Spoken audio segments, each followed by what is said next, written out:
नमस्कार दोस्तों, only SKM YouTube channel में आप सभी का स्वागत है और आज के इस वीडियो में बात करने वाले एसकेएम यूजी सेमेस्टर 2 जो कि आप लोग का सेशन है 2024 से 28।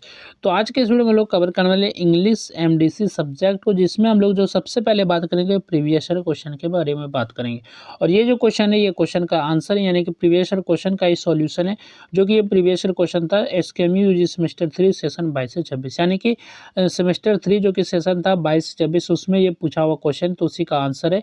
तो आप लोग ये प्रीवियस ईयर क्वेश्चन एमडीसी के लिए इंपॉर्टेंट है। बाकी जो मैंने इसमें इंग्लिश के लिए, खास इंग्लिश के लिए जो एमडीसी पेपर है, तो आप ये प्रीवियस ईयर क्वेश्चन कर लीजिए। इसके बाद एक सेट 1 मैंने प्रोवाइड किया, तो आप ये 2 वीडियो कर लेंगे, यानी कि ये 2 चीज़ें कर लेंगे तो आपका इंग्लिश का काम हो जाएगा। क्योंकि इसमें क्वेश्चन ज़्यादातर जो है और करके यानी कि अथवा करके ज़्यादा क्वेश्चन है, तो इसलिए जो इसमें आपके बहुत सारे क्वेश्चन हो जाते हैं इन्हीं 2 सेटों में। तो इसलिए आप इन दोनों को अच्छे से कर लीजिए, एक प्रीवियस ईयर क्वेश्चन और सेट 1 को, तो आपका एग्ज़ाम हो जाएगा बढ़िया से। जैसे कि सबसे पहले बात करें ग्रुप ए में आपके जो 5 वेरी शॉर्ट क्वेश्चन पूछ जाते हैं, यानी कि 5 वेरी शॉर्ट क्वेश्चन पूछ जाते हैं, जो कि एक क्वेश्चन जो होता है 1 मार्क का होता है। तो सबसे पहला जो क्वेश्चन है इसमें ग्रुप ए में, हाउ यहाँ पर इंस्ट्रक्शन दिया गया है, answer any 5 question of the following. तो आपका टोटल एच क्वेश्चन, तो ये एच तक है, यानी कि टोटल जो आपका 8 क्वेश्चन है, जिसमें कि आपको 5 क्वेश्चन बनाना है। तो ये आपका जो पूछा गया क्वेश्चन, तो इसलिए मैं इसको फॉर्मेट में बता रहा हूँ। तो यहाँ पर फर्स्ट क्वेश्चन है, how many lines does a sonnet है, यानी कि सोनेट जो होता है उसमें कितने लाइन्स का होता है। तो ये सोनेट हैज़ 14 लाइन, ये जो होता है टोटल 14 लाइन्स का होता है, यानी कि टोटल 14 लाइन का होता है सोनेट। ठीक है, ये इसमें भी शायद इसमें 2 ग्रुप में बटा रहता है, 8 लाइन्स और प्लस 6 लाइन, ये 2 चीज़ों में बटा रहता है सोनेट।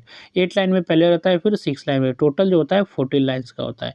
नेक्स्ट क्वेश्चन है, which kind of a poem expresses सोरो और मेलनकोली अबाउट समवन और समथिंग। तो ये कौन सा पोएम होता है जो एक्सप्रेस करता है सोरो या मेलनकोली को किसी भी चीज़ के, यानी कि किसी भी समवन या और समथिंग, किसी भी समथिंग के लिए, किसी भी चीज़ के लिए। तो ए पोएम दैट एक्सप्रेसेस सोरो और मेलनकोली अबाउट समवन और समथिंग इज कॉल्ड एलेजी, यानी कि एन एलेजी, एलेजी कहते हैं इसे। तो ये आपका आंसर हो जाएगा।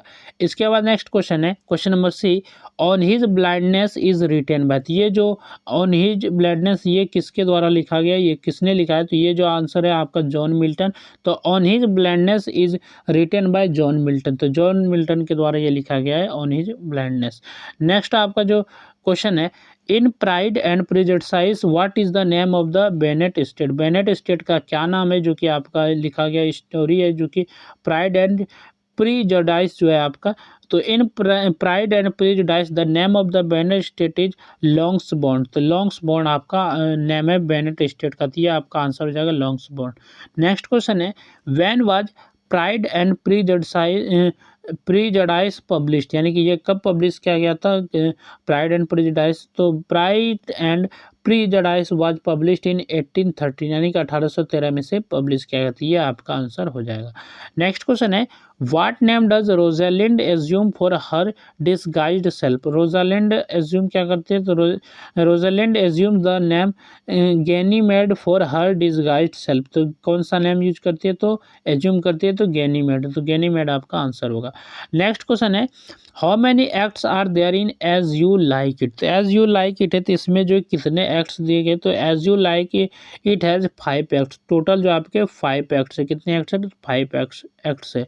नेक्स्ट आपका है, what is the name of the forest in as you like it. तो फॉरेस्ट का क्या नाम है, तो the name of the forest in as you like it is the forest of Arden. तो फॉरेस्ट ऑफ आर्डन नाम है forest का, क्या नाम है, तो फॉरेस्ट ऑफ आर्डन।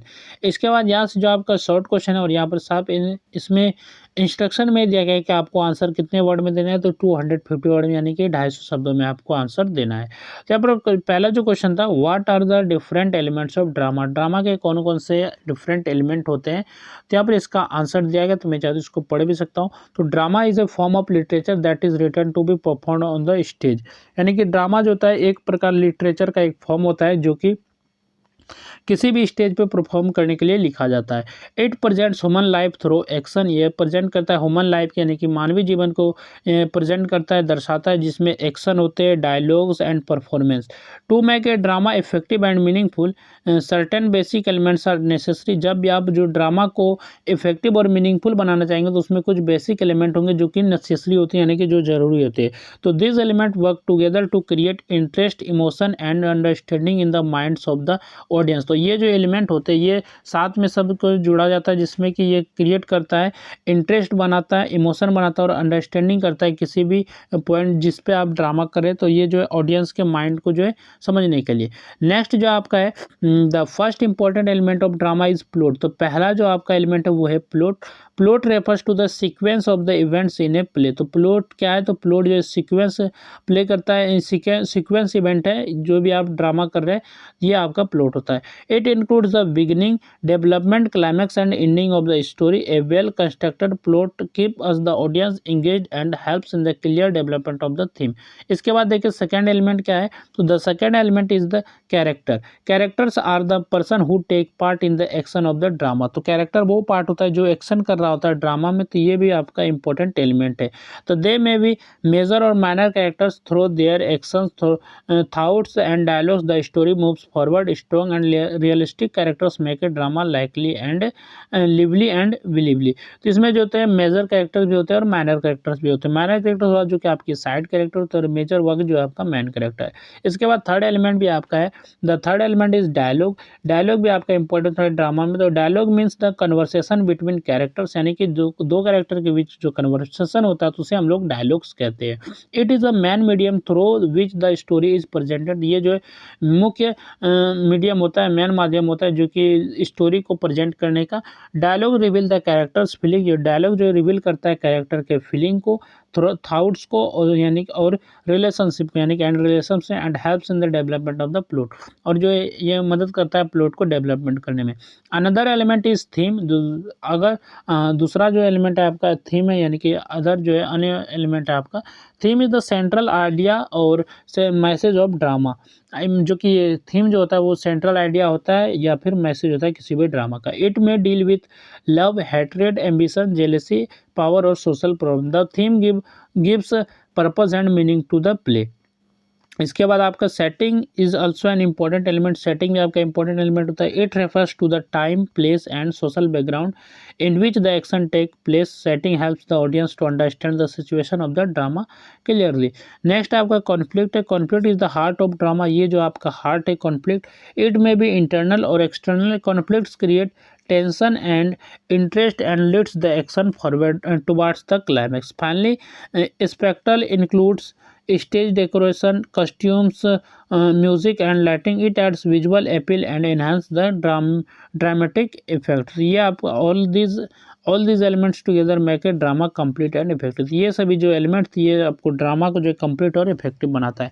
इसी तरह आपके क्वेश्चन भी है, जैसे कि give a character sketch of Rosalind. Rosalind का आपका कैरेक्टर स्केच देना है। ये जो आपका फीमेल कैरेक्टर है रोजलिंड, तो ये आपका जो है जो एज यू लाइक इट है, तो इसके जो है कैरेक्टर है रोजलिंड।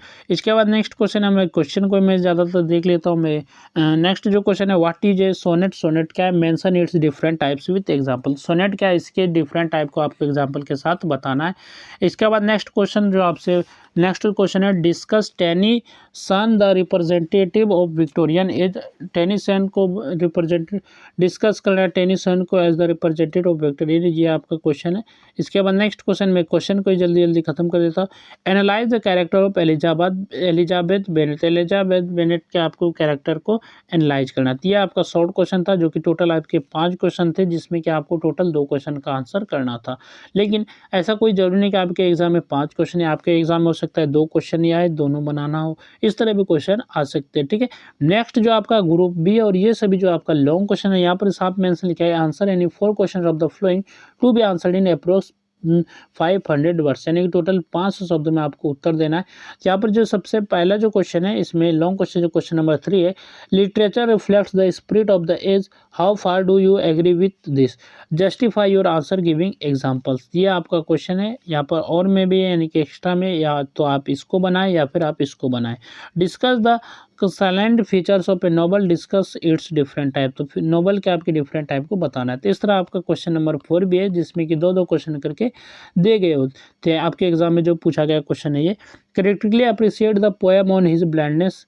और पोएम जो आपका ऑन हिज ब्लाइंडनेस, इसको क्रिटिकली अप्रिशिएट करना है। या फिर और देख दिया है, discuss the central idea of the poem, break break break. तो यानी कि ब्रेक ब्रेक ब्रेक जो पोएम है, तो इसके सेंट्रल आइडिया को आपको बताना है।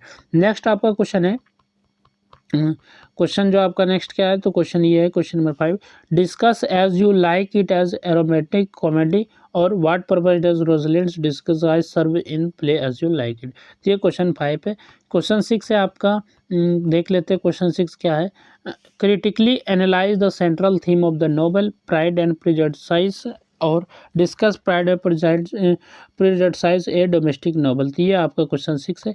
और ये जो आपका यहाँ पर जो प्रीवियस ईयर क्वेश्चन है यहाँ पर खत्म होता है। और ये जो मैंने एक्स्ट्रा जो दिया है, एक सेट 1 दिया है, तो आप प्रीवियस ईयर क्वेश्चन और ये सेट 1 को आप अच्छे से कर लीजिएगा। और ये सभी पीडीएफ मैंने टेलीग्राम चैनल पे भेज दिया है, तो आप वहाँ से डाउनलोड कर सकते हैं, या फिर इसी वीडियो के डिस्क्रिप्शन में आपको जो है पीडीएफ का लिंक मिलेगा, वहाँ से आप इसको डाउनलोड कर सकते हैं।